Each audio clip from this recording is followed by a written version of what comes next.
Uma boa noite a todos, aos irmãos encarnados e desencarnados, que porventura têm a oportunidade de nos assistir hoje.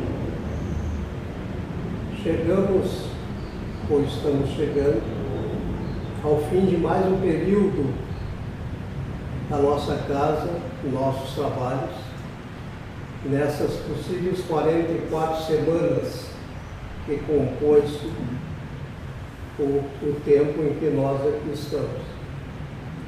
A partir de março, sempre retornamos renovados, descansados, para cumprir as sugestões e determinações que a nossa irmã nos sugere a respeito de outros trabalhos ou a melhoria de alguns que estão sendo realizados por nós.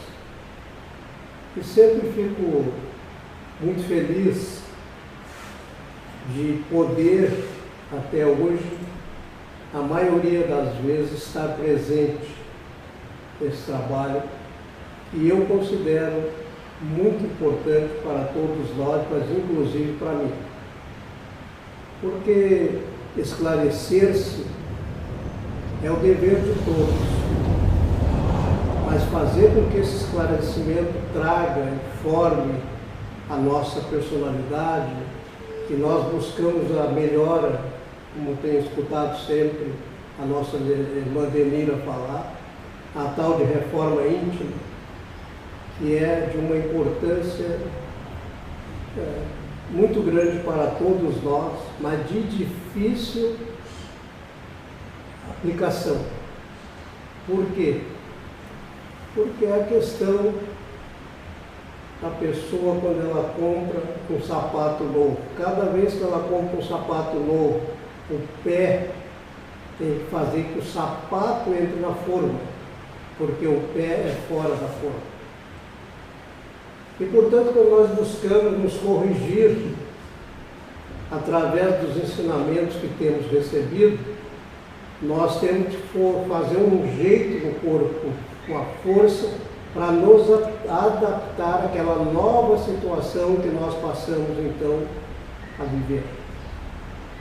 E muitas vezes, se nós pudéssemos olhar para trás, nós vamos descobrir que aonde plantamos e assim criou a raiz daquele vício, está longínquo, e por outras várias encarnações não conseguimos afrouxar essa raiz, quanto mais tirar fora. E por isso é sempre difícil. E como nós estávamos falando há pouco aqui, Pedro e outros, que às vezes as pessoas dizem, tu não é espírita. E a gente diz, graças a Deus sou espírita, porque se eu não fosse, tinha quebrado tudo. Tinha perdido, como se diz, perdi a cabeça. Mas hoje em dia, temos que ter o cuidado, aquele cuidado especial, de que nós somos, ou estamos procurando ser o mais cristão possível, mas nós não servimos de capacho. Nós somos bons, ou estamos procurando ser bom, mas não podemos ser usados por as pessoas acharem que nós somos bobos. Então, entre uma questão e outra, ela é muito sutil. E por isso nós temos que ter esse cuidado, para que quando sofrermos o apontamento de algo, nos colocando como ser isso ou ser aquilo, que nós termos o cuidado de responder de forma que não denigra a nossa imagem, nem a imagem do outro que está nos apontando. Então, encerrar próxima semana, estaremos fazendo aqui o último trabalho, e a importância de nós ter conseguido, como falei, ter chegado aqui sempre. Porque aparentemente, meus irmãos, para quem chega aqui, alguém estranho, que nunca veio numa casa espírita, e senta lá em qualquer lugar e olha para a nossa plateia, as pessoas saem de casa para isso aqui. Porque eles não percebem o ambiente psíquico da casa espírita. A quantidade de irmãos transitando entre nós, na correria muitas vezes, de uma emergência ou outra que surge para o atendimento de vários irmãos que são conduzidos para cá ao mesmo tempo. E aqueles que têm um pouquinho mais de sensibilidade, sabem do quanto deixou aqui de carga psíquica ao levantar daqui para ir embora. A leveza do nosso esforço que diminui e o quanto a nossa mente fica mais aberta e mais clara a respeito de buscar raciocínios lógicos em termos de comportamento. Porque a nossa mente cria a imagem que se manifesta fora de nós. E essa imagem, muitas vezes, não é bem a que a gente gostaria de mostrar, mas é aquela que nós carregamos em nós. E, portanto, colocar ela de forma que os outros irmãos vejam e eles, com certeza, saberão, nós estamos precisando de ajuda, ou outros irmãos que se apropriam dessas imagens para nos torturar. Então, o médium e o trabalhador espírita em geral é o médium, ele tem a sensibilidade sempre à flor da pele. E por isso aqueles que trabalham com a mediunidade sabem que, em seguidas vezes, são ligados irmãos que vai se manifestar dali 2, 3 dias. Mas nós carregamos conosco a influência daquele irmão a dizer que não quer, ou está contra, ou está se sentindo mal. E isso tudo interfere no nosso comportamento se nós não tivermos a perspicácia de nos sabermos conhecer, como dizia Sócrates. Conheça-te a ti mesmo, porque tu sabe que, tu te conhecendo, tu sabe que tu é incapaz de ter aquele pensamento ou aquela atitude. E por isso Jesus recomendava vigiar e orar. Porque na vigilância nós não deixamos que aquele irmão se manifeste através de nós em momento nenhum, a não ser no momento adequado. E também não permite, fazendo com que ele seja bloqueado, né? Para que ele não interfira a ponto de nós não podermos, nós mesmos, nos governar através do nosso pensamento. Então, quem vai fazer a palestra é a Letícia, mas às vezes eu me esqueço, eu vou fazer isso ano que vem, que faço, aí eu posso falar à vontade, né? Aí eu faço abertura. Aí, então, queridos, é o momento de levar o nosso pensamento a Deus, a Jesus. E agradecer pelo muito que temos recebido. Agradecer pela nossa saúde física e mental. Pela saúde da nossa casa física e da nossa casa espiritual. No ambiente onde podemos aqui desenvolver sentido de amizade, sem que tenhamos nenhum constrangimento e de ser constrangido quando estamos todos reunidos. Porque sabemos que a mão de Jesus nos suporta, nos fortalece, nos ampara e nos eleva para que possamos cumprir com aquilo que determinamos, como disse a nossa irmã, antes de reencarnar. Formar um grupo para trabalhar com Jesus em relação ao acolhimento e amparo de irmãos necessitados. Não nos enganemos, não somos nada nem parecido com anjo nenhum. Somos irmãos humanizados aí, mas que já demonstram boa vontade de servir e estar presente sempre que for preciso.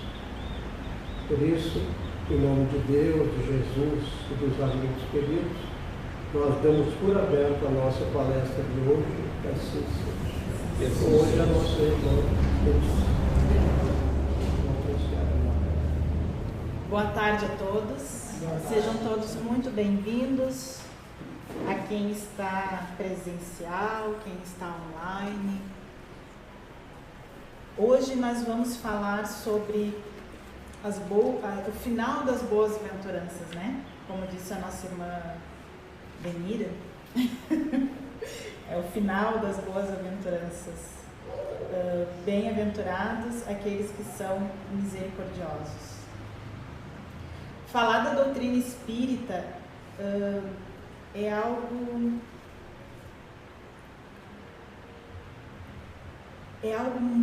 mágico. Vamos usar essa palavra, mágico, né? Buscando uma palavra mais adequada. Porque a doutrina espírita, ela, na sua filosofia, na sua essência, ela modifica a nossa estrutura emocional. Ela modifica os nossos sentimentos, as nossas emoções.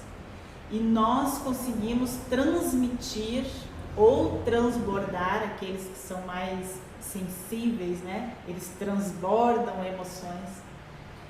Transbordar toda essa modificação interior que é feita. Eu, particularmente, sou apaixonada pela parte filosófica da doutrina espírita, mas a parte científica, o Paulo também estava dizendo que sim, mas a parte científica, ela é sedutora, né?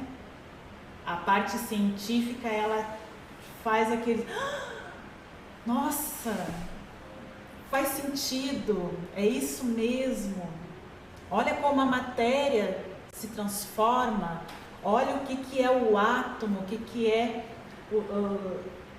os prótons, energia. A gente consegue entender, compreender física.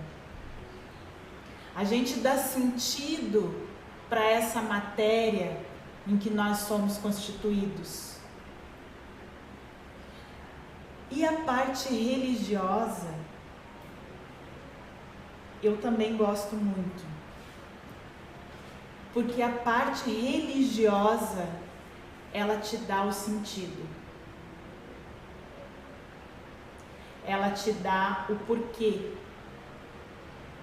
de fazer tudo isso, o porquê que tu sente na parte filosófica, o porquê que tu entende na parte científica, porque a parte religiosa, ela te toma e ela te direciona, ela te dá um norte e ela te dá todas as razões pelas quais tu está aqui hoje, neste ponto da tua existência, da tua vida, no teu momento reencarnatório. Tu consegue compreender, compilar tudo isso e dar sentido, vazão em frente a uma única pessoa, que é Jesus, com direcionamento a Deus. E isso é como se te preenchesse como um bálsamo, te desse um banho de luz, porque é uma esperança e uma forma palpável de fazer a transformação íntima e a transformação ambiental de si próprio e daqueles que te rodeiam. Compreender a questão de existências, compreender o que foi dito lá no início, entender que nós viemos de uma evolução, que nós viemos nos mutando, nos transformando, agregando conhecimentos. E isso tudo a gente dinamiza nessa adoração a Deus, esse direcionamento num Deus único, neste Pai que te abraça, que te formou, que te criou, que te deu vida que te deu o hálito divino, que é o qual nós respiramos hoje e sempre. Com isso nós compreendemos e nós dilatamos a matéria. E nós não mais nos circunficcionamos, nós não mais ficamos circunscrito dentro de um limite. Os limites acabam. E o que é matéria e o que é espírito se torna uma coisa só. E nós já não temos mais existência, nós temos vida. Porque ela se torna uma contínua. E para nós já não importa mais estarmos dentro de um carro físico ou fora deste carro físico. Para nós já não importa mais vestirmos o corpo de carne ou o corpo espiritual. Porque seremos nós mesmos. Porque estamos entranhados em nós mesmos. Porque vivenciamos dimensões variadas, mas vivenciamos uma única vida e partilhamos dos mesmos sentimentos e emoções. Estando dentro ou estando fora da matéria, sempre seremos nós. A unicidade de cada pessoa, de cada indivíduo, é única, como o próprio nome já diz. Eu não perco as minhas características por estar em uma outra dimensão, em um outro mundo, em um outro degrau, acima ou abaixo, nas laterais. Já não me importa mais aonde eu estou, desde que eu seja eu e não perca as minhas características, a minha personalidade, eu. Por isso nós estamos encarnados hoje, para encontrar este eu, tomar posse deste eu. Ser eu significa toda essa mudança que o Evangelho nos ensina, do início ao fim. O Evangelho, ele nos ensina a encontrar o eu. Porque eu, sabendo quem eu sou portadora de uma preciosidade. Porque eu posso transformar tudo. E isso implica na palavra vós sois deuses. Porque isso dá uma impressão aos nossos ouvidos de que somos capazes de fazer tudo, de transformar tudo, de mudar tudo. E ser um Deus é compreender o ambiente em que nós estamos, o local onde nós iremos, o trabalho que precisa ser realizado, as tarefas que precisam ser desenvolvidas, os setores aos quais eu preciso interagir, modificar, ensinar e aprender.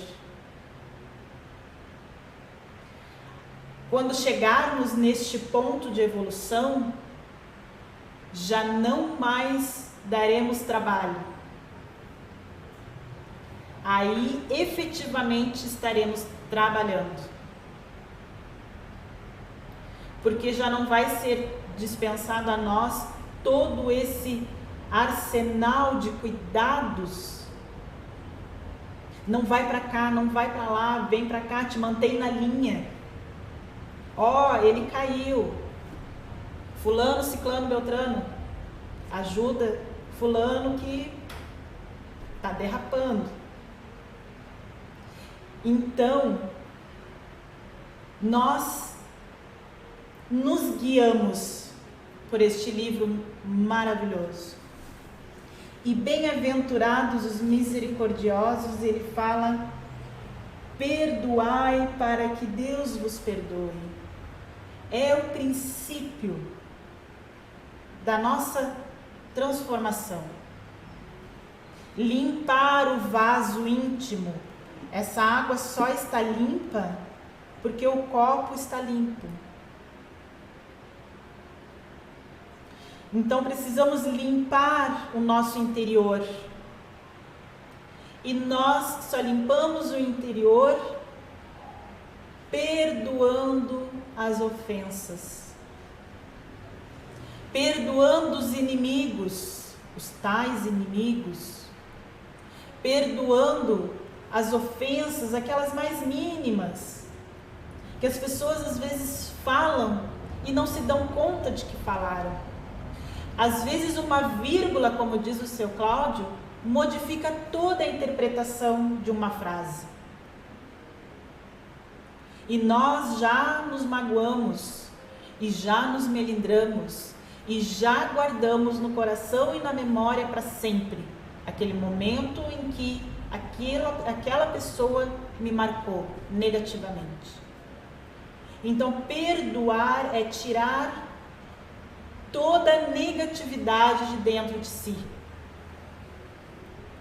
É passar a entender e a compreender o porquê o outro fez aquilo. Não é necessário concordar.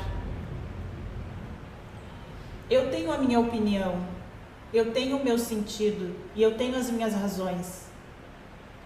Mas isso me faz ser quem eu sou e compreender as coisas e fazer as coisas do jeito que eu sou. Isso não me impede de entender uma pessoa que faz e pensa diferente de mim. Eu posso muito bem compreender perfeitamente uma atitude e não concordar com ela. No momento que eu entendo e compreendo essa atitude e esse feito, eu não julgo. E isso é um exercício. Procurem fazer. Porque o julgamento nada mais é do que querer que o outro faça aquilo como se eu estivesse fazendo. Bom, eu penso assim, eu faço assim. Se tu não faz assim, então tu é o errado. Nós medimos o outro pela nossa régua. E quem disse que a nossa régua está certa? E quem disse para nós que naquela situação nós estamos certos? Ter esse pensamento em mente, sempre guardado em nós, nos previne de muitas atitudes errôneas. Então, enxergar o outro é o primeiro ponto. Nós temos o costume de olhar através do outro. Quando ouvimos um problema, nós queremos dizer algo que solucione aquele problema. Mas o outro muitas vezes não quer uma solução. Ele quer uma compreensão. Aí entra a questão de que um abraço fala muito mais que 1000 palavras. Chico, certa vez, ouviu uma irmã que perdeu um filho e chorou junto com ela, desesperadamente. Não desesperadamente, né? Mas chorou junto com ela. Lavou-se em lágrimas. Porque naquele momento ele partilhava o sentimento dela. Ela não queria ouvir que o filho estava vivo, que continua a vida, que as coisas não são como parecem, que todo mundo tem um plano, tem um momento. Ela não queria ouvir aquilo. Aquilo ela sabia. Ela precisava de conforto emocional. Ouvir as pessoas, abraçar as pessoas, entender o porquê que age daquela forma e daquela maneira. Isso é um antídoto maravilhoso contra a mágoa, que gera a raiva, que gera o rancor, que gera o ódio, que gera a vingança e que gera a nossa perda de tempo, energia e valor. Nós somos valiosos demais para colocar o nosso tempo fora. O tempo, ele é ilimitado. Não para mim, né? O tempo nunca é ilimitado para mim. Mas nós não podemos nos valer dessa ilimitação, né? Se existe essa palavra, de tempo. Porque quando a gente percebe que perdeu tempo, a gente se culpa tanto, porque poderia ter feito antes. Por que não fiz antes? Por que não perdoei antes? Por que não amei antes? Aquela música, né? Por que não amei mais, não beijei mais, não fiz mais quando eu tinha tempo? Nós temos muitas existências, mas nessa confecção, né, que eu digo, né, original, eu, meus filhos, meu pai, na próxima eu posso ser a mãe, posso ser a avó, posso ser a filha, né? Mas nessa conjugação de hoje, ela é única e é uma oportunidade, não vou perder tempo. Hoje todos vós são meus amigos, amanhã nós podemos ser outras coisas, mas nesta conjugação original é nesta encarnação. Então não percamos o nosso tempo jogando energia fora, tempo fora. Então perdoa. Para te perdoar, compreenda, ouça e compartilhe daquele sentimento. Não precisa concordar, porque cada um é um. Cada um foi feito em um momento. Eu penso de uma forma, mas eu te compreendo. E isso é tão sublime e é maravilhoso. Reconciliação com os adversários, que entra em tudo isso. O sacrifício mais agradável a Deus. Colocar na palavra sacrifício já chega soa a nós como uma coisa pesarosa, né? Dificultosa. Ai, um sacrifício, vou ter que abrir mão, vai doer, vou sofrer, não quero, é difícil. Aí a gente já coloca um monte de negativas para justificar o nosso não feito. Então trocamos o sacrifício como um presente. Um presente. Pensemos que Deus, nosso Pai, nos deu tudo. Tudo. Sabe, tudo. É tudo mesmo. Ah, pensou em algo, Ele deu também. Tudo que temos, tudo que somos, tudo que seremos, tudo que ainda precisaremos, Ele já nos deu. Como nós poderemos agradecer? De que forma nós podemos agradecer? Quando alguém nos faz um favor, quando alguém nos dá algo, quando alguém nos presenteia, ou quando alguém nos ajuda, ou quando alguém faz qualquer coisa que é bom para nós, nós ficamos imensamente gratos e agradecidos e queremos dar da mesma forma, da mesma maneira. Imagine isso a Deus. O que nós poderemos dar a Deus? E Jesus vem e diz duas únicas coisas. Deus, nosso Pai, só quer duas únicas coisas: amar ao próximo como a ti mesmo e a Ele acima de todas as coisas. É só isso. Fazendo isso, compreende todo o capítulo, o sacrifício mais agradável a Deus. Porque aqui ele vai falar de item, de detalhes. Mas compreendendo e entendendo estes dois únicos preceitos, já engloba tudo. E nós não precisamos nos despencar em entender.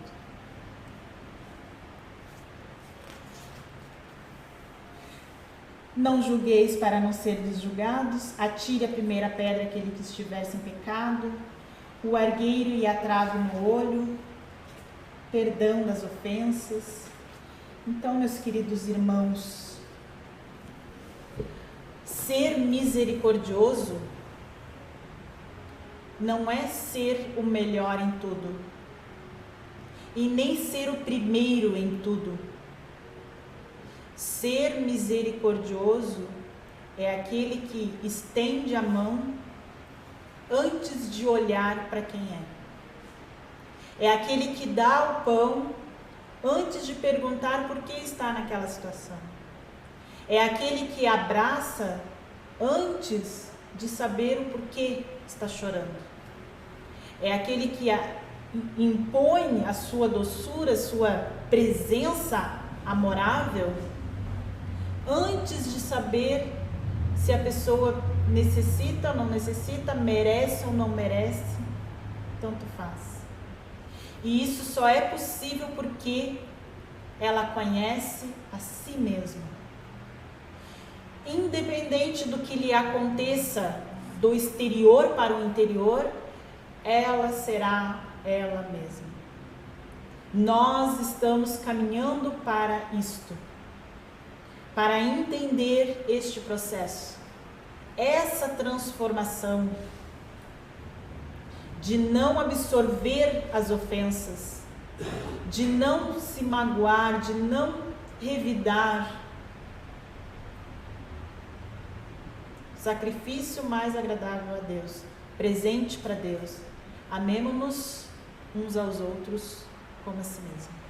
Muito obrigada, meus irmãos, que assim seja.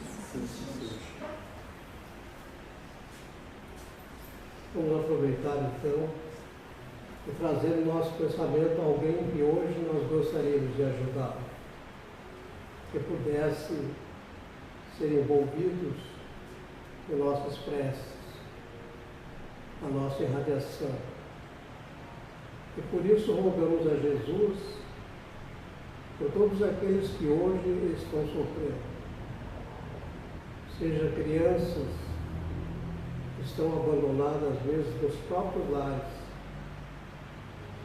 os nossos irmãos mais idosos abandonados nos asilos, mas que eles não percam a esperança que um mundo melhor está à espera de todos.